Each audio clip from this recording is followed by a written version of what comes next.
സൂക്ഷ്മദർശിനി ദൃശ്യത്തിന്റെ അപ്പനാണ് മാമനാണ് എന്നൊക്കെ പറഞ്ഞിട്ട് കുറെ അൺവാണ്ടഡ് കമ്പാരിസൺസ് കണ്ടിട്ടുണ്ട്. എന്തിന്റെ ബേസിസിലാണ് ഈ കമ്പാരിസൺ എന്ന് എനിക്ക് മനസ്സിലാവാത്തത്. ദൃശ്യം പറഞ്ഞ സിനിമ ഒരു വൺ ടൈം വണ്ടർ ആണ്, അല്ലെങ്കിൽ once in a lifetime ഇറങ്ങുന്ന സിനിമയാണ്. അതിന്റെ മുകളിലേക്ക് ഒരു മലയാളം പടം ഇനി അങ്ങോട്ട് നോക്കണ്ട, അതിന്റെ കാര്യം തന്നെ സംശയമാണ്.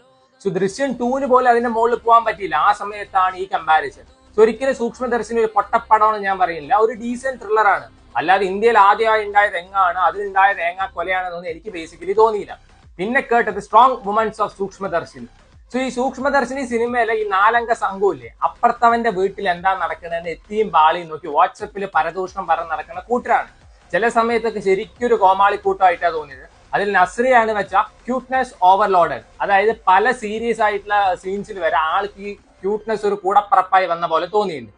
പിന്നെയുള്ള 2 ക്യാരക്ടേഴ്സ് എങ്ങനെയാണെന്ന് വെച്ചാൽ നിങ്ങൾ സ്വയം മന്ദബുദ്ധിയായി കാണിച്ചിട്ട് ഈ കോമഡി സീൻസ് ജനറേറ്റ് ചെയ്യുന്ന അങ്ങനത്തെ ക്യാരക്ടേഴ്സ് ആയിരുന്നു. ലാസ്റ്റ് ബട്ട് നോട്ട് ലീസ്റ്റ് നമ്മുടെ മെറിൻ.